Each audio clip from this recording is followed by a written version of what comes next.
Hi friends, again I am back with textual questions and answers of in the attic. In the attic എന്ന് പറയുന്ന ചാപ്റ്ററിലെ textual ക്വസ്റ്റ്യൻസും ആൻസേഴ്സുമാണ് നമ്മൾ discuss ചെയ്യാൻ പോകുന്നത്. Text ബുക്കിന്റെ സൈഡിൽ വരുന്ന ക്വസ്റ്റ്യൻസ് ആണ് നമ്മൾ ആദ്യം ഡിസ്കസ് ചെയ്യുന്നത് കേട്ടോ. നമുക്ക് നോക്കാം.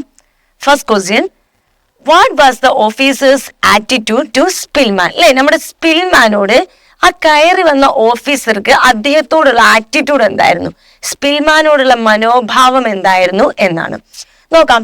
ദ ഓഫീസർ വാസ് കൈൻഡ്, വളരെ ദയാലുവായിരുന്നു അല്ലെ, ദയുള്ള വ്യക്തിയായിരുന്നു officer.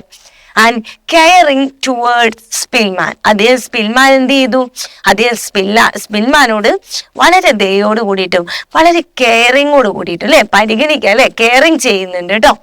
And he wanted to help him survive അല്ലെ, അത് മാത്രമാണോ, അദ്ദേഹത്തിന് സർവൈവ് ചെയ്യാൻ വേണ്ടിയിട്ട്, ആര്, സ്പിൽമാൻ സർവൈവ് ചെയ്യണം അല്ലെ, അതിനെ അതിജീവിക്കണം, അതിനു വേണ്ടിയിട്ട് അദ്ദേഹം എന്ത് ചെയ്യുന്നുണ്ട്, അദ്ദേഹം ഹെൽപ്പും കൂടെ ചെയ്യുന്നുണ്ട്. അദ്ദേഹത്തിന് സ്പിൽമാനെ ഹെൽപ്പ് ചെയ്യുക കൂടെ താല്പര്യം ഉണ്ടായിരുന്നു. Then second question, what do you think the officer asked Spillman to play the piano? മക്കളെ, സ്പിൽമാനോട് കണ്ട ഉടനെ തന്നെ ആ പിയാനോ നോക്കിയിട്ട് അദ്ദേഹം പറയുന്നുണ്ട് പ്ലേ ദ പിയാനോ അല്ലെ, പ്ലേ ദ ഇൻസ്ട്രുമെന്റ് എന്ന് പറയുന്നുണ്ട് അല്ലെ. എന്തുകൊണ്ടാണ് നമ്മുടെ ഓഫീസർ സ്പിൽമാനോട് പിയാനോ ഒന്ന് പ്ലേ ചെയ്യാൻ പറയാനുള്ള റീസൺ എന്താണെന്ന് നോക്കാം. The officer was curious and wanted to know if Spillman was really a pianist. അല്ലെ, ജർമ്മൻ ഓഫീസർ ആണ് അല്ലെ, സ്പിൽമാൻ അറിയൊന്നുമില്ലല്ലോ. അപ്പൊ അദ്ദേഹത്തിന് വളരെ ആകാംക്ഷ ഉണ്ടായിരുന്നു, ക്യൂരിയസ് ആയിരുന്നു. ഒന്നാമത് അദ്ദേഹത്തിന് ആകാംക്ഷ ഉണ്ടായിരുന്നു. രണ്ടാമത് he want to know if Spillman was really a pianist, സ്പിൽമാൻ യഥാർത്ഥത്തിൽ ഒരു പിയാനിസ്റ്റ് ആണോ എന്ന് കൂടെ അദ്ദേഹത്തിന് അറിയണമായിരുന്നു. And he also wanted to hear beautiful music in a sad time. അത് മാത്രമല്ല, അയാളിപ്പോ ഈ യുദ്ധത്തിന്റെ ഒക്കെ ടൈമില് ആൾക്കിങ്ങനെ ആളുകളെ കൊന്നടക്കുന്നതെന്ന് കണ്ടിട്ട് ആൾക്ക് വല്ലാണ്ട് താല്പര്യമില്ല അല്ലെ, നമ്മുടെ ജർമ്മൻ ഓഫീസർക്ക് ഇതിനോടൊന്നും അശയമാണ് അല്ലെ. അപ്പൊ അദ്ദേഹത്തിന് എന്തുണ്ട്, അദ്ദേഹത്തിന്റെ മൈൻഡ് അപ്പൊ ഭയങ്കര ഡിസ്റ്റർബ്ഡ് ആണ് അല്ലെ. അപ്പൊ ഭയങ്കര ഡിസ്റ്റർബ്ഡ് സാഡ് ഒക്കെ ആയിട്ടുള്ള ഈ ഒരു മൊമെന്റില് ഒരു സാഡ് പാട്ട് അല്ലെ, ആ ഒരു ടൈമിൽ ഒരു പിയാനോ ഒക്കെ ഒരു പാട്ടൊക്കെ മൈൻഡിന് സെറ്റ് ആവുന്ന രീതിയിലൊന്ന് ആസ്വദിക്കാൻ അദ്ദേഹത്തിനും ചിലപ്പോൾ താല്പര്യമുണ്ടായിരിക്കാം. Then question, why was Spillman hesitate to play the piano? Okay, നമ്മുടെ സ്പിൽമാനോട് പിയാനോ പാടാൻ പറഞ്ഞിട്ട് പാടുകയില്ല അല്ലെ, ഒരു ചെറിയ ഹെസിറ്റേറ്റിൽ ഒരു ചെറിയ മടി കാണിച്ചു. എന്തുകൊണ്ട് പിയാനോ പാടാൻ നമ്മുടെ സ്പിൽമാൻ എന്തുകൊണ്ടാണ് ചെറിയൊരു മടി കാണിച്ചത് നോക്കാം. Spillman was scared and hadn't played for a long time. ഒന്നാമത്തെ സ്കിൽമാന് ആ ജർമ്മൻകാരൻ വന്ന് കയറി, ഓഫീസർ വന്ന് കയറിന്റെ ഒരു ചെറിയൊരു ഭയം ഉണ്ടായിരുന്നു. അതിന് പുറമെ he hadn't played for a long time, അദ്ദേഹം പിയാനോ പാടിയിട്ട് പിയാനോ പ്ലേ ചെയ്തിട്ട് ഒരുപാട് കാലമായി അല്ലെ. And his fingers were stiff, അദ്ദേഹത്തിന്റെ വിരലുകളൊക്കെ എന്താണ്, സ്റ്റിഫാണ്, ഇപ്പോൾ നല്ല പരുക്കമുള്ളതാണ്. And covered with the thick layer of dirt, അത് മാത്രമാണോ, ഒരുപാട് നാളായിട്ട് ഇങ്ങനെ ഒളിച്ച് താമസിക്കാണ്. അപ്പൊ കൈയൊക്കെ കുളിച്ചിട്ടൊന്നുമില്ല അല്ലെ, വൃത്തിയില്ല, എപ്പോഴും ഈ ആറ്റിക്കിന്റെ മുകളിലല്ലേ. അപ്പൊ കട്ടിയുള്ള പൊടിയുടെ കട്ടിയായിട്ടുണ്ട് വിരലൊക്കെ എന്നാണ് പറയുന്നത്. And not cut nails for some weeks, അത് മാത്രമാണോ, ഒരുപാട് വീക്കായിട്ട് നഖമൊന്നും കട്ട് ചെയ്തിട്ടില്ല. ഇങ്ങനെയുള്ള കുറച്ച് കാര്യങ്ങൾ കൊണ്ടൊക്കെയാണ് അദ്ദേഹം എന്തായത്, ഒരു മടി കാണിച്ചത്. Okay, then next question, how does the officer help Spillman? എങ്ങനെയൊക്കെയാണ് നമ്മുടെ ഓഫീസർ സ്പിൽമാനെ ഹെൽപ്പ് ചെയ്തത് നോക്കാം. The officer gave him food, എന്താണ്, ഫുഡ് അല്ലെ, എന്താണ്, ബ്രെഡ് കൊണ്ടുവന്ന് കൊടുത്തല്ലോ അല്ലെ. ആൻഡ് വാം കോട്ട് അല്ലെ, അതുപോലെ തന്നെ വിന്റർ സീസണിനൊക്കെ സംരക്ഷിക്കാൻ ഒരു വാം കോട്ട് കൊടുത്തു. And A better hiding place അല്ലെ, അദ്ദേഹം എന്ത് പറഞ്ഞു, സ്പിൽമാൻ ആർട്ടിക്കിളായിരുന്നു, അതിന്റെ ഉള്ളിലുള്ള ഒരു ലോഫ്റ്റ് കണ്ടെത്തിയപ്പോ അതിൽ താമസിച്ചോളൂ, അത് നിങ്ങൾക്ക് ബെറ്റർ ആയിരിക്കുമെന്ന് പറഞ്ഞ് ഒരു ബെറ്റർ പ്ലേസ് കൊടുത്തു അല്ലെ.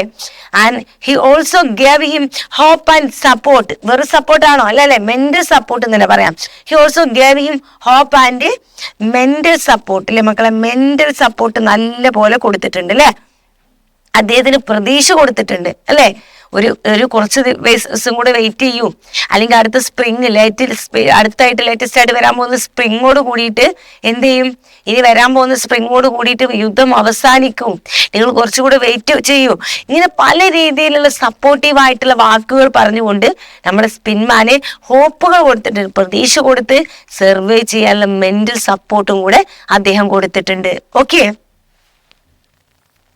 then what was the officer ashamed of? നമ്മുടെ ഓഫീസർക്ക് നാണക്കേട് സ്വന്തമായിട്ട് ആലോചിക്കുമ്പോൾ, എനിക്ക് എന്നെ കുറിച്ച് ആലോചിക്കുമ്പോൾ തന്നെ നാണക്കേട് എന്നൊക്കെ പറയില്ല, അതുപോലെ സ്വയം എന്തുകൊണ്ടാണ് അദ്ദേഹത്തിന് അങ്ങനെ ഒരു അഷേം ഫീൽ ചെയ്തത്? He was ashamed of being German. അദ്ദേഹം ഒരു ജർമ്മൻകാരനായതിൽ, അല്ലെ? ജർമ്മൻകാരിപ്പോ പോളണ്ടിലുള്ള ജൂക്കാരെ ഫുള്ള് കൊന്നെടുക്കുകയാണ്, അല്ലെ? അപ്പോ അവര് കാണുന്ന ആളുകളെ കൊണ്ടുപോയി കുറെ ഗെറ്റോയിൽ ഇടുന്നു, പിന്നെ അവിടുന്ന് ഗ്യാസ് ചേമ്പറിലോട്ട് മാറ്റുന്നു, അവിടെ വിഷവാതകം കൊടുത്ത് കൊല്ലുന്നു, പിന്നെ ഡയറക്റ്റ് ഷൂട്ട് ചെയ്ത് കൊല്ലുന്നു. ജർമ്മൻ ഓഫീസേഴ്സിന്റെ പരിപാടി എന്താ? ജൂനെ നേരിട്ട് കാണുക, കൊല്ലുക, അല്ലെ?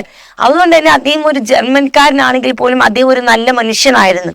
അതുകൊണ്ട് തന്നെ അദ്ദേഹത്തിന് ഒരു ജർമ്മൻകാരനാണ് എന്നത് പറയുന്നതിലാണ് ഏറ്റവും വലിയ നാണക്കേട്. Okay, and he felt bad about the terrible things the German had done. അത് മാത്രമല്ല, അദ്ദേഹത്തിന് ഫീൽ ചെയ്യുന്നുണ്ട്, അദ്ദേഹത്തിന് ബാഡ് ഫീൽ ചെയ്യുന്നുണ്ട്, അല്ലെ? അദ്ദേഹത്തിന്റെ മനസ്സിന്റെ ഉള്ളിൽ ഒരു ബാഡ് ആയിട്ടുള്ള ഒരു ഫീലിംഗ് ഉണ്ട്. എന്ത് ഫീലിംഗ് ആണ്? എന്തിനെ കുറിച്ച് വിളിച്ചതാണ്? അബൌട്ട് ദ ടെറിബിൾ തിങ്സ്, ഭയാനകരമായിട്ടുള്ള കാര്യങ്ങൾ, അല്ലെ? ഇപ്പൊ നടന്നുകൊണ്ടിരിക്കുന്ന ജർമ്മൻസ് ചെയ്യുന്ന ഭയാനകരമായിട്ട് അവർ ചെയ്തു കൂട്ടുന്ന കൊലകളൊക്കെ ഉണ്ടല്ലോ, അവർ ചെയ്തു കൂട്ടുന്ന ഈ കെടുതികളെല്ലാം ആലോചിച്ചിട്ട് അദ്ദേഹത്തിന് എന്താണ്? He field bad and also അഷേം. Okay, then next question, just hang on a few more weeks, the war will be over by spring at the latest. What is surprising about this statement? അല്ലെ, ഈ ഒരു സ്റ്റേറ്റ്മെന്റുകൾ കാണുമ്പോൾ നിങ്ങൾക്ക് എന്തെങ്കിലും surprising ആയിട്ട് തോന്നുന്നുണ്ടോ? ഇതെന്തായിരുന്നു മക്കളെ? നമ്മുടെ ഓഫീസറെ, നമ്മുടെ സ്പിൻമാനെ സമാധാനിപ്പിക്കുന്നതാണ്, അല്ലെ? എങ്ങനെ? Just hang on A few more weeks, കുറച്ച് ദിവസം കൂടെ നീ ഹാങ് ഓൺ ചെയ്യും. ഹാങ് ഓൺ എന്ന് പറഞ്ഞാൽ എന്താ? ഹാങ് ഓൺ എന്ന് പറഞ്ഞാൽ തൂങ്ങുന്ന ഹാങ് അല്ല കേട്ടോ. ഹാങ് ഓൺ മീൻസ് എന്താണ്? വെയിറ്റ് ചെയ്യാം, അല്ലെ? കുറച്ച് ദിവസം കൂടെ പിടിച്ചു നിൽക്കുക. ഓക്കെ, നീ കുറച്ച് ദിവസം കൂടെ പിടിച്ചു നിൽക്കുക, കുറച്ചും കൂടെ നീ വെയിറ്റ് ചെയ്യും. The war will be over by spring at latest, അല്ലെ? കുറച്ച് ദിവസം കൂടെ വരാൻ പോകുന്ന സ്പ്രിങ്ങോട് കൂടിയിട്ട് യുദ്ധം അവസാനിക്കും എന്ന് പറഞ്ഞിട്ട് അദ്ദേഹത്തിന് ഒരു ഹോപ്പും മെന്റൽ സപ്പോർട്ടും ഒരു ധൈര്യമൊക്കെ കൊടുക്കുന്നുണ്ട്, അല്ലെ? അപ്പൊ ആ സ്റ്റേറ്റ്മെന്റ് കേട്ടിട്ട് നിങ്ങൾക്ക് തോന്നുന്ന ഒരു സർപ്രൈസിങ് എലമെന്റ് ഉണ്ടല്ലോ, അതാണ് ചോദിക്കുന്നത്. It is surprising. ഓക്കെ, ഇത് കേൾക്കുമ്പോൾ നമുക്ക് ഉള്ളിൽ ഒരു സർപ്രൈസിങ് തന്നെയാണ് കേട്ടോ. കാരണം the officer believed that war would end soon. കാരണം നമ്മുടെ ഓഫീസർ വിശ്വസിക്കുന്നുണ്ട് ആ വാർ പെട്ടെന്ന് അവസാനിക്കുമെന്ന്, അല്ലെ? He was hopeful even during a very dark time. കാരണം വെരി ഡാർക്ക് ടൈം എന്ന് പറഞ്ഞാൽ എന്താ? വളരെ ഇരുട്ടായ സമയം എന്ന് പറഞ്ഞാൽ എന്താ ഉദ്ദേശിച്ചത്? ഓക്കെ, അവിടെ ഇപ്പൊ നടന്നുകൊണ്ടിരിക്കുന്ന ഭയാനകരമായിട്ടുള്ള യുദ്ധമാണ്, അല്ലേ? ആളുകൾ മരിച്ചു പോകുന്നു, വൻ നാശനഷ്ടങ്ങൾ ഉണ്ടാവുന്നു.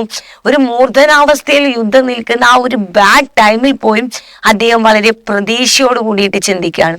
അതേ ആ ഒരു ടൈമിൽ പോലും ഹോപ്പ്ഫുൾ ആയിട്ട് ചിന്തിക്കുകയാണ്, അല്ലെ? എന്താണ്? യുദ്ധം അവസാനിക്കും എന്നുള്ളൊരു പ്രതീക്ഷയാണ്. He was hopeful. അദ്ദേഹം പ്രതീക്ഷയൊക്കെയാണ്. ഈവൻ എപ്പോൾ പോലും during the very dark time, എന്താണ്? അത്രയും മൂർധനാവസ്ഥയിൽ യുദ്ധം കത്തിയിങ്ങനെ നിൽക്കുന്ന അവസ്ഥയാണ്. ആ ടൈമിൽ പോലും അദ്ദേഹത്തിന്റെ ഒരു പ്രതീക്ഷാ വാക്കുകളുണ്ട്. അതാണ് നമുക്ക് സർപ്രൈസിങ് ആയിട്ട് തോന്നുന്നത്. Okay, clear?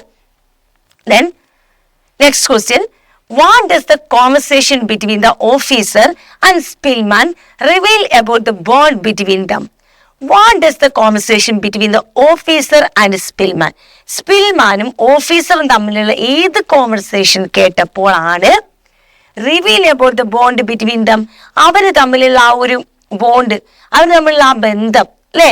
ഒരു മാനുഷിക ബന്ധം, അല്ലെ? പെട്ടെന്ന് അവർ തമ്മിൽ ഉറവെടുത്തൊരു ബന്ധമുണ്ട്. അങ്ങോട്ട് സഹായിച്ചപ്പോൾ അദ്ദേഹത്തിന് ഇങ്ങോട്ട് തിരിച്ചു തോന്നുന്ന അവർ തമ്മിലുള്ളൊരു മനസ്സിന്റെ ഒരു ബന്ധം ഉണ്ട്, അല്ലെ? ആ ബോണ്ട് നിങ്ങൾക്ക് ഏത് കോൺവെർസേഷൻ കേട്ടപ്പോഴാണ് തോന്നിയത്? Okay, it shows they trusted and cared for each hour. Okay, ആ കോൺവെർസേഷൻ ഏതാന്നല്ല ചോദ്യം, അത് അവര് തമ്മിലുള്ള കോൺവെർസേഷനുടെ അവരുടെ ബോണ്ട് എത്രമാത്രം ഉണ്ട് എന്നുള്ളതാണ് കേട്ടോ. വാട്ട് ഡസ് കോൺവെർസേഷൻ എന്നാണ് ചോദിച്ചത്. നോക്കാം. It shows they trusted and cared for each other. ഇതിൽ നിന്നും എന്ത് മനസ്സിലാക്കാം? അവർ പരസ്പരം ട്രസ്റ്റ് ചെയ്യുന്നുണ്ട്, വിശ്വസിക്കുന്നുണ്ട്, പരസ്പരം കെയറിങ് ചെയ്യുന്നുണ്ട് അല്ലെ. നമ്മുടെ സ്പിൽമാൻ പറയുന്നുണ്ട്, നിങ്ങൾക്ക് എന്തെങ്കിലും ഒക്കെ പറ്റിയാലോ എന്തെങ്കിലും ഒരു ബുദ്ധിമുട്ടോ ഉണ്ടാവുകയാണെങ്കിൽ എന്നെ ഏത് നിമിഷവും ഏത് സമയവും ഞാൻ എന്ത് ചെയ്യാൻ സഹായിക്കാൻ റെഡിയാണെന്ന് അല്ലെ. അപ്പൊ തിരിച്ച് അങ്ങോട്ടും ഉണ്ട്. സ്പിൽമാനെ നമ്മൾ ഇങ്ങോട്ട് ഓഫീസർ ഒരുവിധം ആ സമയത്തും ഭക്ഷണം കൊടുത്തും പലതും കൊടുത്ത് നമ്മൾ കാണുന്നുണ്ട്. തിരിച്ച് സ്പിൽമാനും ഉണ്ട് ആ കെയറിങ് എന്ന ആ ഒരു വേർഡിലൂടെ നമുക്ക് മനസ്സിലാക്കാം അല്ലെ. Then even though they were from a different side, they become friends. അവർ രണ്ടും ഡിഫറെന്റ് സൈഡാണ്. എന്താ ഡിഫറെന്റ് സൈഡ് എന്ന് പറഞ്ഞാൽ? അവർ രണ്ടും ഡിഫറെന്റ് സൈഡും രണ്ട് ശത്രുപക്ഷങ്ങളാണ് അല്ലേ. പോളണ്ട് സോവിയറ്റ് എന്ന് പറയുന്ന ഒരു ഏരിയയും ജർമ്മനി എന്ന് പറയുന്ന മറ്റ് രാജ്യങ്ങളും ഉണ്ട് അല്ലെ. ഇങ്ങനെ രണ്ട് ഭാഗങ്ങളായിട്ടാണ് ഈ യുദ്ധം നടക്കുന്നത്. അപ്പോ ഇത് രണ്ടും ഭയങ്കര ശത്രുപക്ഷങ്ങളാണ് അല്ലെ. ജർമ്മനിയും ഈ സോവിയറ്റും ഇത് രണ്ടും വല്ല ശത്രു സൈഡുകളാണ്. അപ്പൊ ഈ രണ്ട് സൈഡിലാണ് അവര്. എന്നിട്ട് പോലും എന്താണ്? ദേ ബിക്കം ഫ്രണ്ട്സ്. അവര് അങ്ങോട്ടും ഇങ്ങോട്ടും സംസാരിക്കുമ്പോൾ ഫ്രണ്ട്സായി എന്ന ഒരു നല്ല കമ്മ്യൂണിക്കേറ്റീവ് ഫ്രണ്ട്സ് എന്നാണ് ഉദ്ദേശിച്ചത്. Okay. Then why was there less artillery fire after a few weeks? എന്തുകൊണ്ടാണ് കുറച്ച് ദിവസങ്ങൾക്ക് ശേഷം വളരെ കുറച്ച് ലെസ് ആർട്ടിലറി ഫയർ കേൾക്കാൻ തുടങ്ങിയത് അല്ലെ? വെടിയുണ്ടകളുടെയൊക്കെ ശബ്ദം എന്തുകൊണ്ടാണ് ഒന്ന് കുറഞ്ഞത് എന്നാണ് ചോദ്യം. The fighting was slowing down as the war was coming to an end. എന്താണ്? ആ യുദ്ധം അവസാനിക്കാൻ പോകുന്നതിനോടനുബന്ധിച്ചാണ്, അതിന്റെ ഭാഗമായിട്ടാണ് ആ ഫൈറ്റിങ്ങിന്റെ ശബ്ദം ഒന്ന് സ്ലോ ആയത്. The city was become quieter. City എന്തായി മാറി? പതുക്കെ ശാന്തമായി. Okay. Next question. Why does Spillman say that his hiding place was well chosen? എന്തുകൊണ്ടാണ് സ്പിൽമാൻ പറഞ്ഞത് അദ്ദേഹത്തിന് ഒളിച്ചിരിക്കാൻ അദ്ദേഹം സെലക്ട് ചെയ്ത സ്ഥലം അതൊരു മുതൽ സ്ഥലമാണെന്ന് അല്ലെ? അത് നല്ല അടിപൊളിയായിട്ടുള്ള ഒരു ചൂസൻ ചെയ്യാൻ പറ്റി അല്ലെ. നന്നായിട്ട് സെലക്ട് ചെയ്തിട്ടുള്ള ഒരു സ്ഥലത്താണ് അദ്ദേഹം ഒളിച്ചിരിക്കുന്നതെന്ന് സ്പിൽമാൻ പറയാൻ കാരണം എന്താണ്? No one found him in the loft. It was hidden and safe. അല്ലെ? വളരെ സിമ്പിൾ ആയിട്ടാട്ടോ ആൻസർ കൊടുത്തിട്ടുള്ളത്. നിങ്ങൾക്ക് ഇതിലാറൊക്കെ അത് കൊടുക്കാം. പക്ഷെ ഈ സൈഡ് ക്വസ്റ്റ്യൻസ് വലിയൊരു ഇതിൽ വരുന്നില്ലല്ലോ. നമ്മൾ ആക്ടിവിറ്റി പാർട്സിനും മറ്റു കാര്യങ്ങൾക്കൊക്കെയാണ് കൂടുതൽ ഇമ്പോർട്ടൻസ്. സൈഡ് ക്വസ്റ്റ്യൻ നിങ്ങൾ ആ ചാപ്റ്റർ പഠിക്കുമ്പോൾ ചാപ്റ്റർ പഠിച്ചോന്ന് അറിയാൻ കൂടെ വേണ്ടിയിട്ടുള്ളതാണല്ലോ. പക്ഷെ എന്നിരുന്നാൽ പോലും ഈ സൈഡ് ക്വസ്റ്റ്യൻസ് എഴുതുന്നോണ്ടും പഠിക്കുന്നോണ്ടും നിങ്ങൾക്ക് മെച്ചല്ല എന്ന് പറയുന്നില്ല. ആക്ടിവിറ്റി ഭാഗങ്ങളോ ക്യാരക്ടർ സ്കെച്ചോ മറ്റു ഏത് മോഡൽ ആക്ടിവിറ്റി വരികയാണെങ്കിലും നിങ്ങൾക്ക് ഈ സൈഡ് ക്വസ്റ്റ്യൻസ് ഇങ്ങനെ എഴുതിക്കൊണ്ട് അതിൽ നിന്ന് വേർഡ്സുകളും കാര്യങ്ങളൊക്കെ അങ്ങോട്ട് കിട്ടും. ഓക്കെ. അപ്പൊ സൈഡ് ക്വസ്റ്റ്യൻ അതേപോലെ എക്സാമിന് വരുന്നില്ല. എന്നിരുന്നാൽ പോലും ഇത് പഠിക്കുന്നതിലൂടെ ഇത് എഴുതുന്നതിലൂടെ നമുക്ക് ആക്ടിവിറ്റിയിലോട്ടും മറ്റു പല കാര്യങ്ങളിലോട്ടും ഇതിലെ വേർഡ്സുകൾ യൂസ് ചെയ്യാം. ഓക്കെ. അതുകൊണ്ടാണ് ഞാൻ ഈ സൈഡ് ക്വസ്റ്റ്യൻ ഭയങ്കരമായിട്ട് നീട്ടി വലിച്ച് ഞാൻ ഇതിന്റെ ആൻസർ പറയാത്തത് കേട്ടോ, സിമ്പിൾ ആക്കി കൊടുത്തിട്ടുള്ളത്. So no one found him in the loft. It was hidden and safe. അല്ലെ? ആരും തന്നെ ആ ലോഫ്റ്റില് വന്ന് കണ്ടുപിടിക്കില്ല. കാരണം അത് ആറ്റിക്കിന്റെ മുകളിലാണ്. ഓക്കെ. ആ മുകളിൽ മേൽക്കൂരയാണ്, മുകൾ ഭാഗം മട്ടുപ്ലാവിനാണ് അല്ലെ. ആ മച്ചിൻ പുറത്ത് ആറ്റിക്കിന്റെ ഉള്ളിലാണ് ഈ ലോഫ്റ്റ് ഉള്ളത് അല്ലെ. ഓൾറെഡി മട്ടുപ്ലാവാണ്, അതിന്റെ ഉള്ളിൽ ഒരു അറ എന്ന് പറയുമ്പോൾ ഒരിക്കലും ആരും തന്നെ അത് കണ്ടുപിടിക്കില്ല എന്നുള്ളത് കൊണ്ടും അതെന്താണ് മക്കളെ? അത് ഹിഡൻ ആൻഡ് സേഫ് അല്ലെ. അങ്ങനെ ഒളിച്ചിരിക്കാൻ പറ്റിയ ഒരു ഒളിത്താവളം ആണ്, സേഫുമാണ്. Okay. The next question. What do you think of Spillman's advice to the German office? What do you think Spillman advice to the German office? നമ്മുടെ സ്പിൽമാന് ജർമ്മൻ ഓഫീസർക്ക് ഒരു അഡ്വൈസ് പറയുന്നുണ്ടല്ലോ, അതിനെ കുറിച്ച് എന്താണ് അഭിപ്രായം എന്നാണ്. സ്പിൽമാൻ എന്താണ് പറഞ്ഞിട്ടുള്ളത്? Spillman wanted to have the officer in the future. എന്താണ് സ്പിൽമാനോ ലാസ്റ്റ് നിമിഷം ഓഫീസറുടെ കയ്യിൽ പിടിച്ച് പറഞ്ഞിട്ടുള്ള അഡ്വൈസ് പറയാൻ പറ്റില്ല, അദ്ദേഹത്തിന്റെ ഒരു ആഗ്രഹം അല്ലെ, ഒരു നൈറ്റ് വിഷ് അങ്ങനെയൊക്കെ പറയാൻ പറ്റുള്ളൂ കേട്ടോ. ഒരു അഡ്വൈസ് എന്ന് പറയുന്നപ്പോഴും ഒരു നൈറ്റ് വിഷ് അല്ലെ, അദ്ദേഹത്തിന്റെ ഒരു നിഷ്കളങ്കമായിട്ടുള്ള ആഗ്രഹം എന്നാണ് ബുക്കിൽ പറയുന്നത് അല്ലെ, ഒരു നൈറ്റ് വിഷ് അല്ലെ. അത് എന്തുകൊണ്ടാണ്? Spillman wanted to help the officer in the future. Spillman അദ്ദേഹം ഒരുപാട് സഹായിച്ചു. അപ്പൊ സ്വാഭാവികമായിട്ടും ഈവൻ എപ്പോഴെങ്കിലും എന്തെങ്കിലും ഒരു കാലത്ത് അഥവാ വാർസലോ ഫ്രീ ആയി കഴിഞ്ഞാൽ, ലിബറേറ്റഡ് ആയി കഴിഞ്ഞാൽ അദ്ദേഹം പുറത്തു പോകുമ്പോൾ ഈവൻ ഈ സ്പിൽമാൻ എന്തുണ്ട്, എന്തെങ്കിലും ഒരു കാലത്ത് തിരിച്ച് അദ്ദേഹത്തെ സഹായിക്കണം എന്നുള്ളതായിരുന്നു advice. It was a kind and thankful gesture. എന്താണ് ഇത്? വളരെ മനോഹരമായിട്ടുള്ള ഒരു ഒരു കൈൻഡ് ആണ് അല്ലെ, ഒരു നന്ദി പ്രകടനമാണ് അല്ലെ, ഒരു ദയാപൂർവമുള്ള ഒരു നന്ദി പ്രകടനമാണ്. ആൻഡ് താങ്ക്ഫുൾ ജസ്റ്റർ ആണ് അല്ലെ, വളരെ മനോഹരമായിട്ടുള്ള ഒരു താങ്ക്ഫുൾ ജസ്റ്റർ കൂടെയാണ് അല്ലെ സ്പിൽമാന്റെ ഭാഗത്തു നിന്നുള്ളത്. Okay, next question, what sounds did Spillman hear from the attic? Okay, Spillman ആറ്റിക്കിൽ ഇങ്ങനെ ഒരുപാട് കാലമായിട്ട് അങ്ങനെ ഇരിക്കുകയാണല്ലോ അല്ലെ. അപ്പൊ എന്തൊക്കെ സൗണ്ടുകളാണ് ആറ്റിക്കിന്റെ മുകളിൽ നിന്നിട്ട് നമ്മുടെ സ്പിൽമാൻ കേൾക്കുന്നത്? ഹി ഹേർഡ് വിൻഡ് അല്ലെ, വിൻഡിന്റെ സ്റ്റോമിങ് വിൻഡിന്റെ സൗണ്ട് കേൾക്കുന്നുണ്ട്. Rats and sometimes gun fire. Rats and മൈസും ഉണ്ട് അല്ലെ, റാറ്റ്സ് ആൻഡ് മൈസ്. ഇത് നിങ്ങൾക്ക് ടെക്സ്റ്റ് പോലെ വിശദീകരിച്ച് വേണമെങ്കിൽ എഴുതാട്ടോ. Squeaking and rustling sound of the rats and mice എന്ന് വിശദീകരിച്ചിട്ട് തന്നെ എഴുതാം. ആൻഡ് സംടൈംസ് ഗൺ ഫയർ, അത് മാത്രമാണ് ചില സമയത്ത് വെടിയുടെ ഫയർ അല്ലെ, ഗൺ ഫയർ, വെടിയുടെ ശബ്ദങ്ങള് അത് കേൾക്കും. Then he also heard voices and the sound of the soldiers. Sometimes വളരെ റഫായിട്ടുള്ള ഹാർഷായിട്ടുള്ള സൗണ്ടുകൾ അല്ലെ, വോയിസുകളും സൗണ്ടുകളൊക്കെ സോൾജിയേഴ്സിന്റെ പട്ടാളക്കാരത് കേൾക്കും. ഏത് പട്ടാളക്കാരത്? ജർമ്മൻ സോൾജിയേഴ്സിൻ്റെത് കേൾക്കാറുണ്ട്. Okay, then next question, why does Spillman say that he had to be alone if he wanted to live?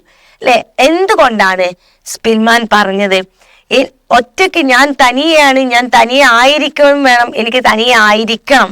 എന്തുകൊണ്ട്?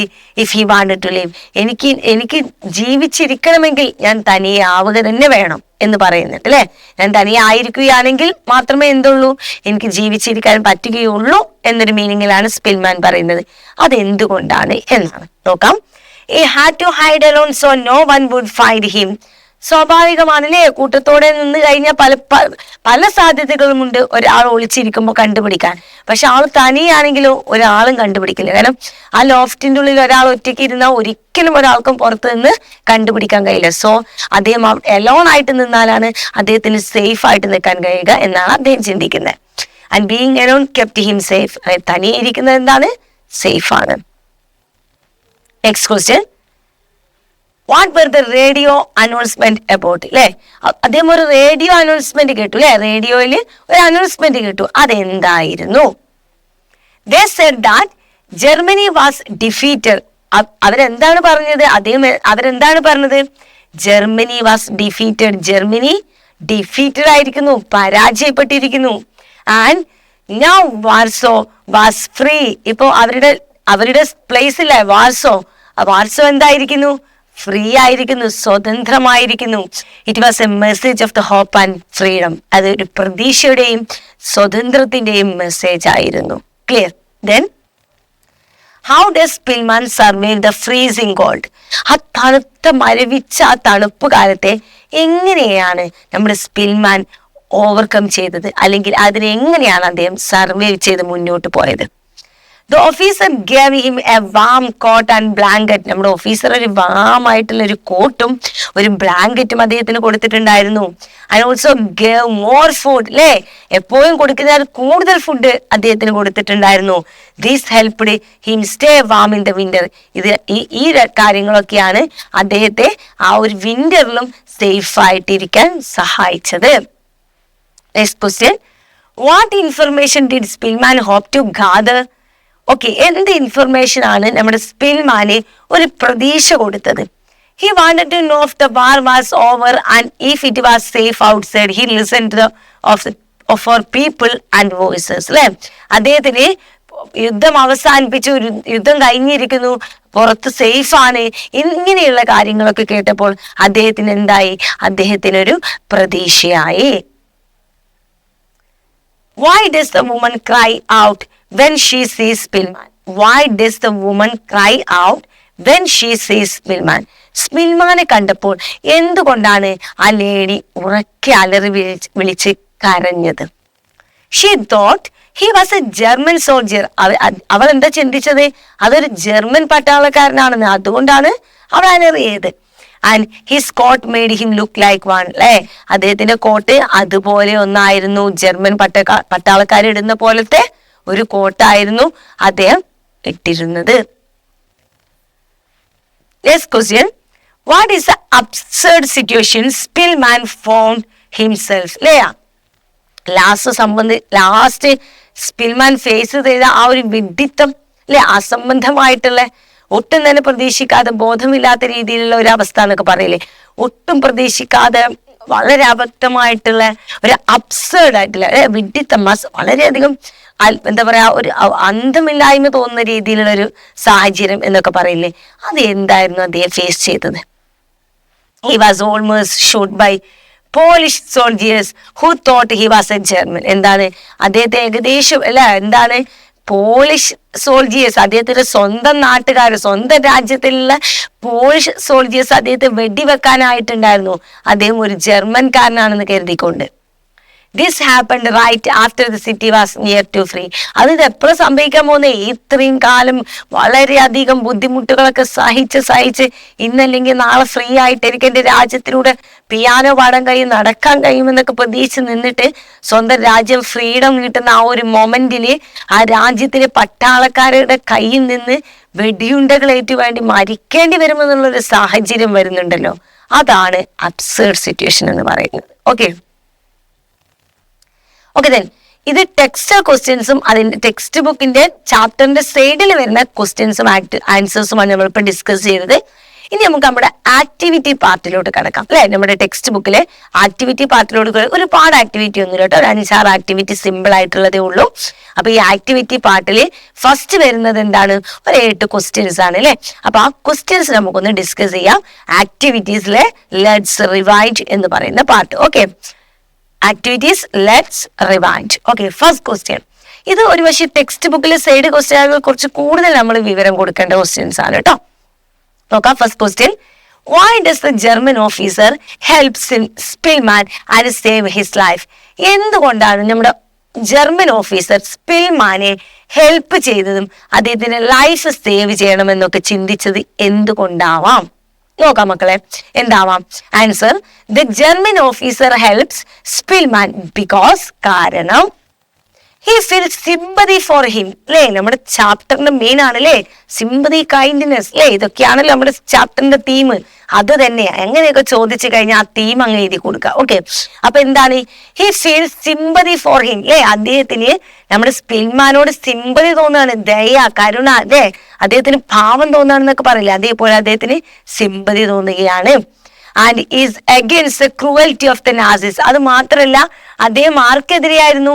നാസികളുടെ ക്രൂരതകൾക്ക്. Nazi എന്ന് പറഞ്ഞാൽ ആരെവിടെ? Germans കേട്ടോ. അപ്പൊ ജർമ്മൻസിലെ നാസിസിന്റെ ക്രൂരതകൾക്കെതിരെയായിരുന്നു അദ്ദേഹത്തിന്റെ മനോഭാവം. അതൊരു കാരണം. Okay, then he sees Spillman as a human being in need. അദ്ദേഹം സ്പിൽമാനെ കണ്ടത് ഒരു പച്ച മനുഷ്യനായിട്ടാണ് അല്ലെ, ഒരു മനുഷ്യന്റെ ഹ്യൂമൻ ബീയിങ് ആയിട്ടാണ് സ്പിൽമാനെ കണ്ടത്. അതും എന്താണ്, നീഡ് അല്ലെ, നമ്മൾക്ക് ആവശ്യങ്ങളുള്ള മനുഷ്യരെ നമ്മൾ സഹായിക്കണം എന്നല്ലേ പറയാറല്ലേ. അപ്പൊ നീഡിൽ കിടക്കുന്ന ഒരു ഹ്യൂമൻ മനുഷ്യനായിട്ടാണ് അദ്ദേഹം സ്പിൽമാനെ കണ്ടത്. And decide to help him out of kindness അല്ലെ, അദ്ദേഹം ദയയുടെ ഭാഗത്ത് നിന്നുകൊണ്ട് അല്ലെ, അദ്ദേഹത്തിന്റെ ഉള്ളിലെ ദയാണ് എന്ത് ചെയ്തത്, ദയ മുൻനിർത്തിക്കൊണ്ടാണ് അദ്ദേഹം അവരെ ഹെൽപ്പ് ചെയ്തത്. അദ്ദേഹത്തിനുള്ളിലെ ദയാണ് അദ്ദേഹത്തെ ഹെൽപ്പ് ചെയ്തത്. മീൻ കൈൻഡ്നെസ്സും സിമ്പതിയും ഒക്കെയാണ് ഇതിനുള്ള റീസൺ എന്നാണ് പറയുന്നത് കേട്ടോ. Second question, how does Spillman maintain hope in extreme hardship and danger അല്ലെ. How does Spillman maintain hope in extreme hardship and danger അല്ലെ. അദ്ദേഹം ഇങ്ങനെ എക്സ്ട്രീം ആയിട്ടുള്ള ഏറ്റവും ബുദ്ധിമുട്ടേറിയ ഒരു ടൈമിലും ഡേഞ്ചർ ആയിട്ടുള്ള സിറ്റുവേഷനിലും ആയിട്ട് പോലും എങ്ങനെയാണ് നമ്മുടെ സ്പിൽമാൻ പ്രതീക്ഷ കൈവിടാതെ നിന്നത്? എങ്ങനെയാണ് ആ പ്രതീക്ഷ അദ്ദേഹം മെയിൻറ്റെയിൻ ചെയ്തത്? പ്രതീക്ഷ നശിക്കാതെ ഇങ്ങനെ പ്രതീക്ഷയില്ലെങ്കിൽ അത് എന്നോ മരിച്ച് ജീവിച്ച പോലെയാവും അല്ലെ. പക്ഷെ പ്രതീക്ഷ കൈവിടാതെ എങ്ങനെയാണ് സ്പിൽമാൻ അത് മുന്നോട്ട് കൊണ്ടുപോയതെന്നാണ് ചോദ്യം. Spillman maintains hope through his love for music അല്ലേ, അല്ലെങ്കിൽ അദ്ദേഹത്തിന്റെ പിയാനോ അല്ലേ, അദ്ദേഹത്തിന്റെ പിയാനോ പ്ലേ ചെയ്യാനുള്ള ഇഷ്ടം, അല്ലെങ്കിൽ അദ്ദേഹത്തെ എന്തിനോട് പറഞ്ഞ ഹിസ് ലവ് ഫോർ മ്യൂസിക്, അദ്ദേഹത്തിന്റെ മ്യൂസിക്കിനോടുള്ള ആ ഒരു ഇഷ്ടം ഉണ്ടല്ലോ, അതാണ് അദ്ദേഹത്തെ സർവൈവ് ചെയ്യാൻ കാണിച്ച ആദ്യ ഘടകം, ആ ഒരു പ്രതീക്ഷ. Okay, he will to survive and his small act of kindness his experience. അത് മാത്രാണോ? he will survive, അദ്ദേഹം സർവേ ചെയ്തു, and the small act of kindness he experienced, അദ്ദേഹം എക്സ്പീരിയൻസ് ചെയ്ത, അദ്ദേഹം അനുഭവിച്ച ഒരു ചെറിയ ആക്ട് ഓഫ് കൈൻഡ്നെസ്, ഒരു ചെറിയ ഒരു ദയയുടെ, അനുകമ്പയുടെ, ദയയുടെ ഒരു ഭാഗം. അത് ആരുടെ ഭാഗത്തുനിന്ന് മക്കളെ? ജർമ്മൻ ഓഫീസർ അല്ലെ. നമ്മൾ പറയാറുണ്ടായിരുന്നു, നമ്മൾ ചാപ്റ്റർ തുടങ്ങുന്നതിന് മുമ്പ് നമ്മുടെ ഫസ്റ്റ് ലെസൺ തുടങ്ങുമ്പോൾ നമ്മൾ പറഞ്ഞിട്ടുണ്ടായിരുന്നു, ചില സമയത്ത് ചില ആളുകളോട് നമ്മൾ കാണിക്കുന്ന ദയയുടെ, കൈൻഡ്നെസിന്റെ ഒരു ചെറിയ കണിക മതി അവരുടെ ജീവിതം മാറ്റിമറിക്കാൻ. ആ ദയയുടെ ഒരു ചെറിയ കണികയാണ് ഇദ്ദേഹത്തിന്റെ ജീവിതം മാറ്റിമറിച്ചത്. ഇവിടെ ജർമ്മൻ ഓഫീസർ എപ്പോഴും വന്ന് സഹായിക്കുകയല്ല അല്ലെ, അദ്ദേഹത്തിന്റെ മനസ്സിൽ തോന്നി അദ്ദേഹം ചെയ്ത ഒരു ചെറിയ സഹായത്തിന്റെ ആ ഒരു ചെറിയ ആക്ട് ഓഫ് കൈൻഡ്നെസ് ഉണ്ടല്ലോ, അതാണ് ഇദ്ദേഹത്തിന് ഒരു സർവൈവ് ചെയ്യാൻ ഉപയോഗിച്ച മെയിൻ ആയിട്ടുള്ള ഒരു കാര്യം. മറ്റൊന്ന് ഇദ്ദേഹത്തിന്റെ മ്യൂസിക്കിനോടുള്ള ഇഷ്ടം, അതിലും മെയിൻ ആയിട്ടുള്ളത് എന്തായിരുന്നു? അദ്ദേഹം അനുഭവിച്ച ആ കൈൻഡ്നെസ് അല്ലെ, ഒരു ചെറിയ ആക്ട് ഓഫ് കൈൻഡ്നെസ് ജനറൽ ഓഫീസറുടെ ഭാഗത്തുനിന്ന് വന്ന, ജർമ്മൻ ഓഫീസറുടെ ഭാഗത്തുനിന്ന് വന്ന ആ ഒരു കൈൻഡ്നെസിന്റെ ഉണ്ടല്ലോ, അതാണ് അദ്ദേഹത്തെ സർവൈവ് ചെയ്യാൻ സഹായിച്ചത്. Even hiding and facing starvation, even ഈ ഹൈഡിങ്, ഒളിച്ചിരുന്നപ്പോൾ മീൻ ഒളിത്താവളത്തിലായിരുന്നപ്പോൾ പോലും ഫേസിങ് സ്റ്റാർവേഷൻ അല്ലെ, പട്ടിണി അല്ലെ. സ്റ്റാർവേഷൻ മീൻസ് എന്താ മക്കളെ? പട്ടിണി അല്ലെ. പട്ടിണി അനുഭവിച്ചപ്പോഴും he keeps going by believing he might one day play the piano again and be free അല്ലെ. അദ്ദേഹം ആ സമയത്ത് പോലും അദ്ദേഹത്തിന്റെ മനസ്സിൽ അദ്ദേഹത്തിന് ഒരു വിശ്വാസം ഉണ്ടായിരുന്നു. He keep going by believing he might one day play the piano. ഒരു ദിവസം അദ്ദേഹത്തിന് ആ പിയാനോ ഒരിക്കൽ കൂടെ പാടാൻ കഴിയുമെന്നും, ആൻഡ് ബി ഫ്രീ, ഒരു ദിവസം അദ്ദേഹം ഫ്രീ ആവുമെന്ന്, ഐ മീൻ സ്വതന്ത്രനാവുമെന്നും. അദ്ദേഹം സ്വതന്ത്രമാവുമെന്ന് പറഞ്ഞാൽ വാർസലോ എന്ന് പറയുന്ന, പോളിഷ് എന്ന് പറയുന്ന രാജ്യം വീണ്ടും സ്വതന്ത്രമാവുമെന്നും അദ്ദേഹം പ്രതീക്ഷിച്ചിരുന്നു. His hope is quiet but strong. And അദ്ദേഹത്തിന്റെ ഹോപ്പ് എന്ന് പറഞ്ഞാൽ എന്താ? വളരെ ശാന്തമാണ് അദ്ദേഹത്തിന്റെ പ്രതീക്ഷ, എങ്കിലും that is strong. അതെന്താണ്? സ്ട്രോങ് ആണ്. Helping him endure the worst moments. അദ്ദേഹത്തിന്റെ ഈ ഹോപ്പിംഗ് ആയിട്ടുള്ള, സ്ട്രോങ് ആയിട്ടുള്ള ചിന്താഗതിയാണ് വേഴ്സ്റ്റ് ആയിട്ടുള്ള, വളരെ മോശപ്പെട്ട മൊമെന്റ്സുകളിൽ പോലും അദ്ദേഹത്തെ മുന്നോട്ട് സർവൈവ് ചെയ്യാൻ സഹായിച്ചത്. ഓക്കെ, സിമ്പിൾ ആയിട്ട് പറയുകയാണെങ്കിൽ അദ്ദേഹത്തിന്റെ മ്യൂസിക്കിനോടും അദ്ദേഹത്തിന്റെ പ്ലേയിങ് പിയാനോ അല്ലെ, അദ്ദേഹം ഒരു പിയാനിസ്റ്റ് ആണ് അല്ലെ. അപ്പൊ ആ ഒരു പിയാനിസ്റ്റ് ആയിട്ടുള്ള അദ്ദേഹത്തിന്റെ ആ പാഷനോടും മ്യൂസിക്കിനോടും അദ്ദേഹത്തിന്റെ അതിയായ ആഗ്രഹം, ഒരു ദിവസം വീണ്ടും പാടണം എന്നുള്ള അദ്ദേഹത്തിന്റെ അതിയായ ആഗ്രഹം, അതൊന്ന്. ഓക്കെ, അതിലും വലുതായിട്ട് ഈ ചാപ്റ്ററിൽ ഷോ ചെയ്യുന്ന മറ്റൊന്നുണ്ട്. അതെന്താണ്? ഓക്കെ, എന്താണ്? ഒരു കൈൻഡ്നെസ് അല്ലെ, കൈൻഡ്നെസ്, സിമ്പതി അല്ലെ. ചില സമയങ്ങളിൽ ചില മനുഷ്യർ ചില ആളുകളോട് ചെയ്യുന്ന ഒരു കൈൻഡ്നെസ് മതി അവരുടെ ജീവിതത്തിൽ മുന്നോട്ട് പോവാൻ, ചില ആളുകളുടെ ജീവിതം മരണത്തിൽ നിന്ന് പോലും കയറി രക്ഷപ്പെടാൻ. അങ്ങനെ ഈ നമ്മുടെ ഈ ജർമ്മൻ ഓഫീസർ കാണിച്ച കൈൻഡ്നെസ് ആണ് ഇദ്ദേഹത്തെ സർവേ ചെയ്യാൻ സഹായിച്ചത്. Okay, clear? Okay, the next question, why was Spillman afraid of being killed by Polish soldiers, his own countrymen? എന്തുകൊണ്ടാണ് സ്പിൽമാൻ ഭയപ്പെട്ടത്? പോളിഷ് സോൾജിയേഴ്സിന്റെ അല്ലെ, എന്റെ സ്വന്തം രാജ്യക്കാരായിട്ടില്ല, സ്വന്തം കൺട്രിമാന്റെ ആളുകളായിട്ടില്ല, എന്റെ സ്വന്തം രാജ്യത്തുള്ള പോളിഷ് പട്ടാളക്കാരുടെ കൈ കൊണ്ട് ഞാൻ മരിക്കുമല്ലോ എന്ന് എന്തുകൊണ്ടാണ് സ്പിൽമാൻ ഭയപ്പെട്ടത്? നോക്കാം. Answer, Spillman was afraid of being killed by Polish soldiers because during the chaos at the end of the war അല്ലെ, ആ ഒരു എൻഡ് ഓഫ് ദ വാറിന്റെ അവസാനത്തിലുള്ള ആ ഒരു കലഹത്തിൽ, ആ ഒരു ബഹളത്തില് many people were suspicious and didn't know who was friend or enemy. ആ ഒരു എൻഡിങ്ങിന്റെ സമയത്ത് അങ്ങോട്ടും ഇങ്ങോട്ടൊക്കെ യുദ്ധം അവസാനിച്ച് കുറെ പേര് മടങ്ങിപ്പോയി, ആ ഒരു സമയത്ത് ആർക്കും പരസ്പരം വിശ്വസിക്കാൻ ഒരു സംശയത്തിന്റെ മുകളിലായിരുന്നു. എല്ലാവരും എന്തായിരുന്നു? People were suspicious. എന്താണ്? എല്ലാവരും സംശയത്തിന്റെ നീയല്ലായിരുന്നു. ആൻഡ് ഡിഡ്ന്റ് നോ, ആർക്കും തന്നെ അറിയില്ലായിരുന്നു who was friend or enemy, ആരാണ് മുമ്പിലിരിക്കുന്ന ശത്രുവാണോ മുമ്പിലിരിക്കുന്ന മിത്രാണോ, ഒന്നും ആർക്ക് അറിയുന്നില്ലായിരുന്നു അല്ലെ.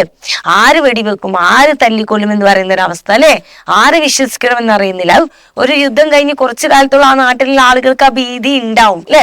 അപ്പൊ സ്വാഭാവികമായിട്ടും യുദ്ധം കഴിഞ്ഞ് ഫ്രീഡം കിട്ടി പോകുന്നുള്ളൂ, ജർമ്മൻസ് വിഡ്രോ ചെയ്യുന്നുള്ളൂ, ആ ഒരു ടൈമിലാണല്ലോ, ആ ടൈമിലാണ് അദ്ദേഹം ഇത് ഫേസ് ചെയ്തത്. അപ്പൊ ആ സമയത്ത് ആളുകൾ പേടിയാണ്, ഇനിയും ജർമ്മൻസ് ഇവിടെ ബാക്കിയുണ്ടോ, ആ ഒരു ടെൻഷനൊക്കെ ഉണ്ടാവും അല്ലെ. അപ്പൊ അതാണ് മെയിൻ ആയിട്ടുള്ള reason. And he was weak. അത് മാത്രമാണോ? അദ്ദേഹം അതിൻ്റെ ഉള്ളിൽ കടന്നിട്ട് കുറച്ചൊരു ബ്രെഡും ഇതൊക്കെയല്ലേ കിട്ടുന്നുള്ളൂ. അപ്പൊ അതിൻ്റെ ഉള്ളിൽ ഇങ്ങനെ ഒളിവിൽ താമസിക്കരുത് 2-3 വർഷത്തോളായിട്ട്. അതുകൊണ്ട് തന്നെ അദ്ദേഹം എന്തായിരുന്നു? വീക്കായിരുന്നു അല്ലെ, ഹെൽത്ത് വൈസ് അദ്ദേഹം വീക്കായിരുന്നു. Hiding and wearing a German coat. അത് മാത്രമല്ല, അദ്ദേഹം ഒളിച്ചിരിക്കുകയായിരുന്നു. അദ്ദേഹം ഒളിച്ചിരിക്കില്ലായിരുന്നെങ്കിൽ അദ്ദേഹത്തെ സംശയിക്കില്ല. അദ്ദേഹം ഒളിച്ചിരിക്കുക, 2 അദ്ദേഹം വീക്ക്, 3 അദ്ദേഹം എന്താണ്? ജർമ്മൻ കോട്ടായിരുന്നു ധരിച്ചിരുന്നത്. അത് മാത്രം മതി വെടിവെക്കാൻ അല്ലെ. German coat that German officer had given him to keep warm അല്ലെ. ഒരു ജർമ്മൻ ഓഫീസർ അദ്ദേഹത്തിന് കീപ്പ് വാം, തണുപ്പിൽ നിന്നും സംരക്ഷിക്കാൻ വേണ്ടി കൊടുത്തിരുന്ന ജർമ്മൻ കോട്ടായിരുന്നു അദ്ദേഹം ധരിച്ചിരുന്നത്. Then the soldiers might have thought he was a German or traitor and shoot him without knowing the truth. May be soldiers എന്ത് ചെയ്യാണ്, അദ്ദേഹം ജർമ്മനാണ് അല്ലെങ്കിൽ അവിടുത്തെ ഒരു ട്രൈറ്റർ ആണ് അല്ലെ.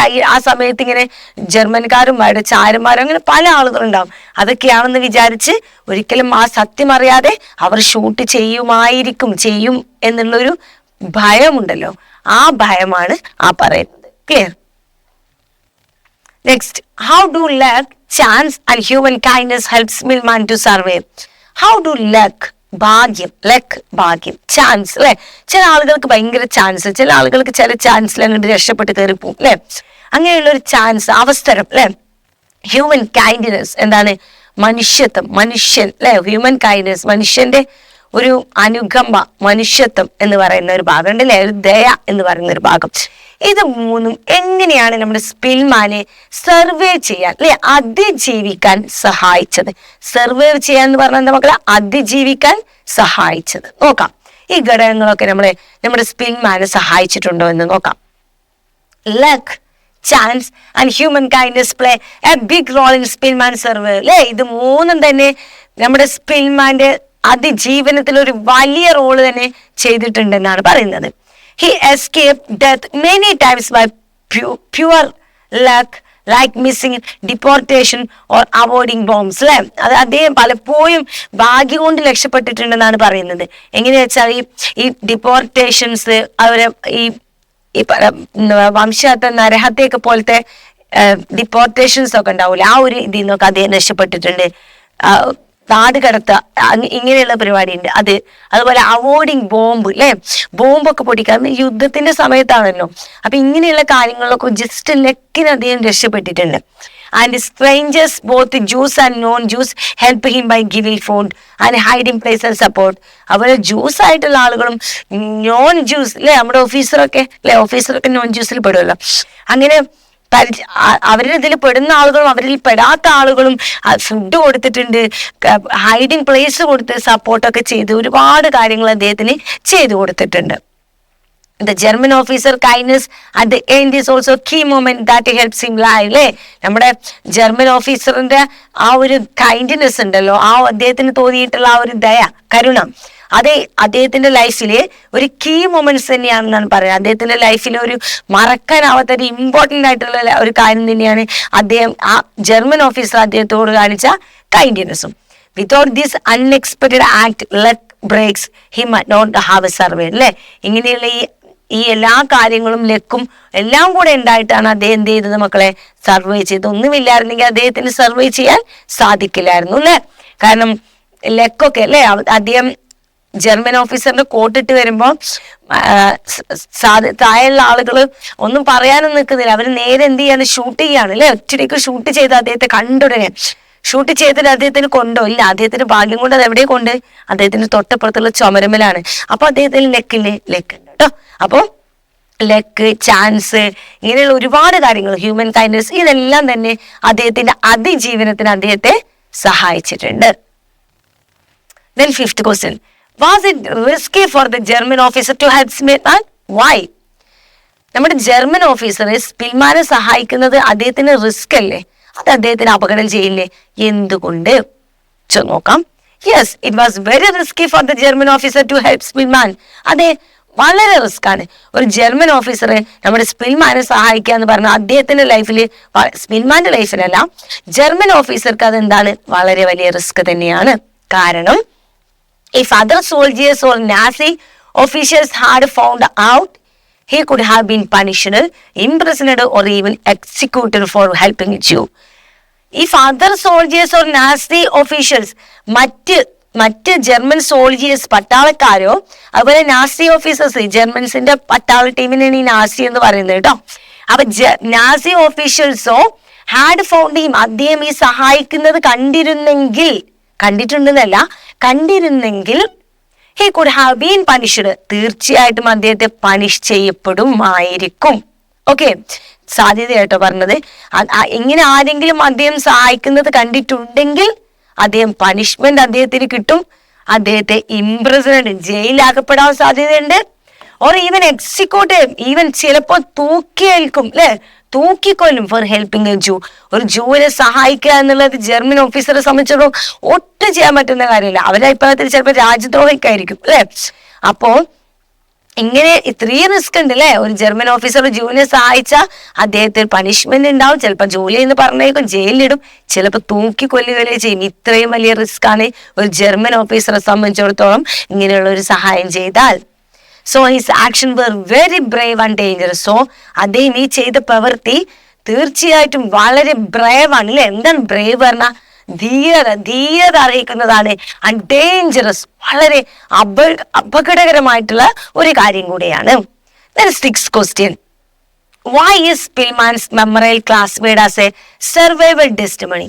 എന്തുകൊണ്ടാണ് സ്പിൽമാന്റെ ഓർമ്മക്കുറിപ്പ് ഒരു സാഹസികതയുടെ സാക്ഷ്യപത്രം, അല്ലെ, എന്നൊക്കെ പറയുന്നത്, അല്ലെ, ഒരു സർവൈവലിന്റെ ടെസ്റ്റിമണി എന്നാണ് അല്ലേ പറയുന്നത്.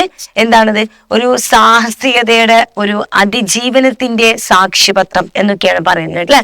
സർവൈവൽ ടെസ്റ്റിമണി എന്ന് പറഞ്ഞാൽ കറക്റ്റ് ആയിട്ട് പറയുകയാണെങ്കിൽ അതിജീവനത്തിന്റെ സാക്ഷ്യപത്രം എന്ന് തന്നെ വ്യക്തമായിട്ട് നമുക്ക് പറയാം കേട്ടോ. എന്തുകൊണ്ടാണ് ഇങ്ങനെയൊക്കെ പറയുന്നത്? How in your opinion does survival testimony enrich history and literature and enhance the our understanding of the world? നിങ്ങളുടെ അഭിപ്രായത്തിൽ ഈ സർവൈവൽ ടെസ്റ്റിമണി ഉണ്ടല്ലോ, എന്താണ് ഈ അതിജീവനത്തിന്റെ സാക്ഷ്യപത്രമൊക്കെ ഹിസ്റ്ററിയെ, ചരിത്രത്തെ എൻറിച്ച് ചെയ്യുന്നുണ്ടോ, പ്രോത്സാഹിപ്പിക്കുന്നുണ്ടോ, ഉയർത്തിക്കൊണ്ടുവരുന്നുണ്ടോ? ലിറ്ററേച്ചർ, സാഹിത്യത്തിൽ എന്തെങ്കിലും? And enhance our understand the world, നമുക്ക് ലോകത്തെ മനസ്സിലാക്കി തരുന്ന കാര്യത്തിൽ എന്തെങ്കിലും പ്രോഗ്രസ്? ഇങ്ങനെയുള്ള എല്ലാ കാര്യങ്ങളും ഇത് സ്വാധീനിക്കുന്നുണ്ടോ എന്നാണ് ചോദ്യം. നോക്കാം. Spillman memory is a survival testimony because it is first hand account of his experience during the Holocaust, അല്ലെ. സ്പിൽമാന്റെ മെമ്മറി എന്ന് പറയുന്ന സർവൈവൽ ടെസ്റ്റിമണി എന്താണ്? ആണ്. ഓക്കെ, കാരണം സ്പിൽമാൻ മെമ്മറി, സ്പിൽമാൻ ഓർമ്മക്കുറിപ്പ് എന്ന് പറയുന്നത് ഒരു സർവൈവൽ ടെസ്റ്റിമണിയാണ്. എന്താണ്? ഒരു അതിജീവനത്തിന്റെ സാക്ഷ്യപത്രമാണ്. കാരണം ബിക്കോസ് എന്താണ്? It is the first hand account of his experience during the holocaust. Holocaust പറഞ്ഞാൽ വലിയായ യുദ്ധത്തിൽ നിന്നും അപകടത്തിൽ നിന്നൊക്കെ രക്ഷപ്പെടുന്ന ആളുകളിൽ രക്ഷപ്പെടുന്ന ആ ഒരു ഇതുണ്ടല്ലോ, അതിനാണ് ഹോളോകോസ്റ്റ്, വലിയ അപകടം, അല്ലെ. അപ്പോ അത്രയും വലിയൊരു ഹോളോകോസ്റ്റിൽ നിന്നും, വലിയൊരു അപകടത്തിൽ നിന്നും അദ്ദേഹം first hand account of experience, അദ്ദേഹത്തിന്റെ സ്വന്തം അനുഭവമാണത്, അല്ലെ. അതിൽ നിന്നും അദ്ദേഹം ഫേസ് ചെയ്ത് അദ്ദേഹം അനുഭവിച്ചിട്ടുള്ള അദ്ദേഹത്തിന്റെ സ്വന്തം എക്സ്പീരിയൻസ് ആണ് അദ്ദേഹം ഇതിൽ പറഞ്ഞിട്ടുള്ളത്. അതുകൊണ്ട് തന്നെ ഇതൊരു സർവൈവൽ ടെസ്റ്റിമോണി എന്നാണ് മക്കളെ. ദെൻ സച്ച് ടെസ്റ്റിമോണീസ് പ്രൊവൈഡ്, ഇങ്ങനെയുള്ള ടെസ്റ്റിമോണീസ് ഉണ്ടല്ലോ, അത് നമുക്ക് എന്ത് തരുന്നുണ്ട്? Personal insight and emotional depth to historical events, അല്ലെ. ചരിത്രപരമായിട്ടൊക്കെ ഇത് നോക്കുമ്പോൾ ഇതിൽ ഒരു പേഴ്സണൽ ഇൻസൈറ്റ് ഉണ്ടാവും, ഒരു ആയത്തിലേറിയിട്ടുള്ള ഒരു, നമ്മുടെ സ്വന്തമാണല്ലോ, അല്ലെ. അപ്പൊ നമ്മുടെ സ്വന്തം എക്സ്പീരിയൻസ് ആകുമ്പോൾ അതിൽ നമ്മുടെ സ്വന്തമായിട്ടുള്ള ഒരു ആയത്തിലേറിയിട്ടുള്ളൊരു ആയം അതിനുണ്ടാവും. ആൻഡ് ഇമോഷണൽ ഡെപ്തും ഉണ്ടാവും, അല്ലെ. ആയിട്ടുള്ള ഒരു ഇമോഷണൽ ഡെപ്തും ഉണ്ടാവും. നമ്മുടെ സ്വന്തം എക്സ്പീരിയൻസ് ചെയ്താണ്, അല്ലെ. അപ്പൊ അത് പേഴ്സണൽ ആയിട്ടുള്ള ഒരു ആയം അതിനുണ്ടാവും, അല്ലെ. നമ്മുടെ അനുഭവം പറയുമ്പോൾ അതിലുണ്ടാവുന്ന ഒരു ഇമോഷനും അതിന്റെ ഒരു ഡെപ്തിനെസ്സും അത് വേറെ ലെവലാണ് എന്നാണ് പറയുന്നത്. Okay, and preserving to the truth and helping future generation, അല്ലെ. അത് സത്യങ്ങൾ എന്ത് ചെയ്യും? സംരക്ഷിക്കപ്പെടുകയും അതുപോലെ തന്നെ helping future generation understand the human impact of the war. ഇനി വരാൻ പോകുന്ന തലമുറയ്ക്ക് അത് എന്ത് മനസ്സിലാക്കി കൊടുക്കും? Human impact of the war and genocide, അല്ലെ. ഈ വംശഹത്യയും അതുപോലെ ജെനോസൈഡ് എന്ന് പറഞ്ഞാൽ വംശഹത്യ എന്നൊക്കെ പറയില്ലേ, അതിനാണ് കേട്ടോ ജെനോസൈഡ് എന്ന് പറയുന്നത്. അതും അതേപോലെ തന്നെ ഇമ്പാക്ട് ഓഫ് ദ വാർ, ഇങ്ങനെയുള്ള നമ്മുടെ വാറിന്റെ ഇമ്പാക്റ്റും അതിന്റെ സൈഡ് എഫക്റ്റുകളും ഇങ്ങനെയുള്ള എല്ലാ കാര്യങ്ങളെ കുറിച്ചും എന്ത് ചെയ്യാൻ പറ്റും? വരും തലമുറക്ക് ഇങ്ങനെയുള്ള ബുക്സുകളിലൂടെ, ഇങ്ങനെയുള്ള ഈ ഒരു സർവൈവൽ ടെസ്റ്റിമോണിയിലൂടെയൊക്കെ വരും തലമുറക്ക് നല്ല അറിവുകൾ മാറ്റപ്പെടും, അല്ലെ. അറിവുകൾ ലഭിക്കും, അല്ലെ. സ്വാഭാവികമാണ്, അല്ലെ. ഹിസ്റ്ററിയിലൂടെ തന്നെയാണ് വരും തലമുറ പല കാര്യങ്ങളും അറിയുന്നത്, അല്ലെ. മറ്റേ നമുക്ക് ഇതൊക്കെ ഒരു അറിവാണ്, അല്ലെ. നമ്മള് വലിയ വലിയ സ്ഫോടനങ്ങളൊക്കെ നടത്തി എന്നൊക്കെ പറയുമ്പോൾ നമുക്ക് ചിലപ്പോൾ ഇപ്പോഴും അതൊരു അറിവ് മാത്രമായിരിക്കും. നാഗസാക്കി, ഹിരോഷിമ ബോംബാക്രമണം എന്നൊക്കെ പറഞ്ഞാൽ അത് എഴുതപ്പെട്ടുകൊണ്ടും അത് ചരിത്രത്തിൽ രേഖപ്പെടുത്തിക്കൊണ്ടാണ് നമുക്കത് അറിയുന്നത് അല്ലെ. മറ്റേ നമുക്കതൊന്നും കേൾക്കുമ്പോൾ ഒരു അത്ഭുതമൊക്കെ ആയിട്ട് ഒരു മാജിക്കൽ എഫക്റ്റ് ഒക്കെ വരുള്ളൂ അല്ലെ. അപ്പൊ ഇങ്ങനെയുള്ള സർവൈവൽ ടെസ്റ്റിമോണികളൊക്കെ എഴുതി കഴിയുമ്പോൾ അത് നമുക്ക് ആയം ഫീൽ ചെയ്യാൻ തുടങ്ങും അല്ലെ. Okay, then in the entry to this passage you would have come across the expression en masse. What do you think it means in this context അല്ലെ. ഓക്കെ, ഇങ്ങനെ ഒരു en masse എന്നൊക്കെ പറയുന്ന ഒരു വേർഡൊക്കെ കാണുമ്പോൾ നമ്മൾ പറയുമോ ഇതൊന്നും നമ്മൾ ഇന്നേ വരെ പഠിക്കാത്ത വേർഡുകളൊക്കെയാണ്. ഇങ്ങനെ വെറൈറ്റി ആയിട്ടുള്ള വേർഡുകളൊക്കെ ഈ ബുക്ക് പഠിച്ചപ്പോൾ, ഈ ചാപ്റ്റർ പഠിച്ചപ്പോൾ നിങ്ങളുടെ മൈൻഡിൽ വന്നില്ലേ മക്കളെ? എന്താണ് അതുകൊണ്ടൊക്കെ ഉദ്ദേശിക്കുന്നത് നോക്കാം അല്ലെ. നോക്കാം. Then in the expression en masse is a French phrase that means all together or as a group. നമ്മൾ പറയുന്ന all together അല്ലേ, ഒരുമിച്ച്, അല്ലെങ്കിൽ ആസ് എ ഗ്രൂപ്പ്, ഒരു ഗ്രൂപ്പായിട്ട് ഒരുമിച്ച് എന്നൊക്കെ പറയുന്ന വേർഡിന് പകരം ഇവർ കയറി യൂസ് ചെയ്യുന്ന ഒരു ഫ്രഞ്ച് വേർഡാണ് en masse എന്ന് പറയുന്നത് കേട്ടോ. In the context of the pianist or similar stories, if people are said to be taken moved in mass അല്ലെ. ഇങ്ങനെയുള്ള സ്റ്റോറികളൊക്കെ ഉണ്ടല്ലോ, ഇങ്ങനെയുള്ള ഹിസ്റ്റോറിക്കൽ സ്റ്റോറി, ഇങ്ങനെയുള്ള സിമിലർ സ്റ്റോറികളൊക്കെ ഉണ്ടല്ലോ, ഇങ്ങനത്തെ ചരിത്രപരമായിട്ടല്ലേ, ഇങ്ങനെയുള്ളതിലൊക്കെയാണ് ഇവർ ഇങ്ങനത്തെ വേർഡുകളൊക്കെ യൂസ് ചെയ്യാറുള്ളത്. It means they were taken advance as a large group rather than individually. ഇതുകൊണ്ട് ഉദ്ദേശിക്കുന്നത് അവർ ഒരുമിച്ച് കൊണ്ടുപോയി, അല്ലാതെ ഒറ്റക്കായിട്ടല്ല എന്നാണ് ഉദ്ദേശിച്ചത്. ഇനി ഒരു എക്സാമ്പിൾ തന്നെ പറയുന്നുണ്ട്. Jews were deported en masse to the concentration ക്യാമ്പുകളിലോട്ട് ഒന്നിച്ച് ജ്യൂസുകളെ കൊണ്ടുപോയിട്ട് ആക്കി എന്നാണ് ഉദ്ദേശിക്കുന്നത് കേട്ടോ, ജൂകളെ. And this means a large number of the people were taken together, not one by. അതുകൊണ്ട് ഉദ്ദേശിച്ചത് ഒരു കൂട്ടം ആളുകളെ കൊണ്ടുപോയി ആക്കി എന്നാണ്, അല്ലാതെ വൺ ബൈ വൺ എന്നല്ല. Next one, how are this expression different from other commonly used phrases in English അല്ലെ. നമ്മൾ ഇംഗ്ലീഷിൽ ഒരുപാട് ഫ്രേസുകൾ ഉണ്ട് അല്ലെ. അതിൽ നിന്നും ഇങ്ങനെയുള്ള വാക്കുകൾ, ഇങ്ങനെയുള്ള ഫ്രേസുകൾ, en masse എന്നൊക്കെ പറയുന്ന ഫ്രേസുകൾ എങ്ങനെയാണ് ഡിഫറെന്റ് ആയത് എന്നാണ് ചോദ്യം. It is often used in more formal writing. ഇത് കൂടുതൽ ഫോർമൽ റൈറ്റിങ്ങിനാണ് ഉപയോഗിക്കുന്നത്, ഇൻഫോർമൽ അല്ല, ഫോർമൽ റൈറ്റിംഗ്. ആൻഡ് ജേർണലിസം, പേപ്പറിലോ മറ്റു കാര്യങ്ങളിലൊക്കെ വരില്ലേ, അങ്ങനെ ജേർണലിസത്തിന് ഉപയോഗിക്കും. ഹിസ്റ്ററി, അതുപോലെ ചരിത്രങ്ങൾ എഴുതുമ്പോൾ, ഇങ്ങനെ ഇപ്പൊ നമ്മൾ സർവൈവൽ ടെസ്റ്റിമോണി ഒരു ചരിത്രത്തിന്റെ ഓർമ്മക്കുറിപ്പാണ് അല്ലെ, അതൊക്കെ എഴുതുമ്പോൾ, അതുപോലെ അക്കാഡമിക് കോണ്ടെക്സ്റ്റുകൾ, ഇങ്ങനെയുള്ള കാര്യങ്ങളൊക്കെ എഴുതുമ്പോഴാണ് ഇവർ ഇങ്ങനത്തെ വാക്കുകളൊക്കെ കയറിയിട്ട് അങ്ങോട്ട് ഉപയോഗിക്കുന്നത്. Using en masse can make a sentence sound more defined and elegant, intellectual compared to simple English equivalent. അതും ഒരു സത്യമാണല്ലോ മക്കളെ. ഈ en masse പോലെയുള്ള സെന്റൻസും സൗണ്ടുകളൊക്കെ ഉപയോഗിക്കുമ്പോൾ ഒന്നും കൂടെ റിഫൈനും എലഗന്റ് ആൻഡ് ഇന്റലക്ച്വൽ ഒക്കെ ആയിട്ട് നമുക്ക് തോന്നും, compared to simple English equivalent അല്ലെ. അതിന് പകരം ഉപയോഗിക്കുന്ന സിമ്പിൾ വേർഡ്സിന് പകരം നിങ്ങൾ ഒന്ന് ആലോചിച്ച് നോക്കിയേ. en masse പകരം സിമ്പിൾ ഇംഗ്ലീഷ് എക്വലൻസ് ഏതാ? ഓൾ ടുഗദർ അല്ലേ. ഇപ്പൊ നിങ്ങളൊരു വേർഡിൽ കാണാണ് അതിന്റെ ഓൾ ടുഗദർ ആയിട്ട് അവരെ കൊണ്ടുപോയി എന്ന് നിങ്ങൾ പറയുമ്പോൾ en masse എന്ന് പറയുന്നു, ഓൾ ടുഗദർ എന്ന് പറയുമ്പോൾ അത് വ്യത്യാസമുണ്ട് അല്ലെ. അതിന്റെ ആ ഒരു സ്റ്റൈലും ആ എലഗന്റും en masse എന്നൊക്കെ പറയുന്നതും ഈ പറഞ്ഞ പോലെ ഓൾ ടുഗദർ എന്ന് പറയുമ്പോൾ നമ്മളുടെ വ്യത്യാസം വേറെ തന്നെയല്ലേ. അപ്പൊ അതിനൊരു പവർ ഉണ്ടല്ലേ മക്കൾ. അത് തന്നെയാണ് ഇവർ പറഞ്ഞത്, ഒരു എലഗന്റ് ആൻഡ് ഇന്റലക്ച്വൽ ഒരു ഇതും കൂടെ ആ ഒരു വേർഡ് യൂസ് ചെയ്യുമ്പോൾ അതിനൊരു സൗണ്ടും കൂടെ കിട്ടുന്നുണ്ട് എന്ന്. അപ്പൊ ഇത്രയുമാണ് ആക്ടിവിറ്റിയിൽ ലെറ്റ്സ് റിവൈൻഡ് എന്ന് പറഞ്ഞിട്ട് നിങ്ങൾക്ക് വരുന്ന 9 ക്വസ്റ്റ്യൻസ്. ഓക്കെ, ഇനി നമുക്ക് ബാക്കി ആക്ടിവിറ്റീസുമായിട്ട് അടുത്ത ക്ലാസ്സിൽ വീണ്ടും കാണാം.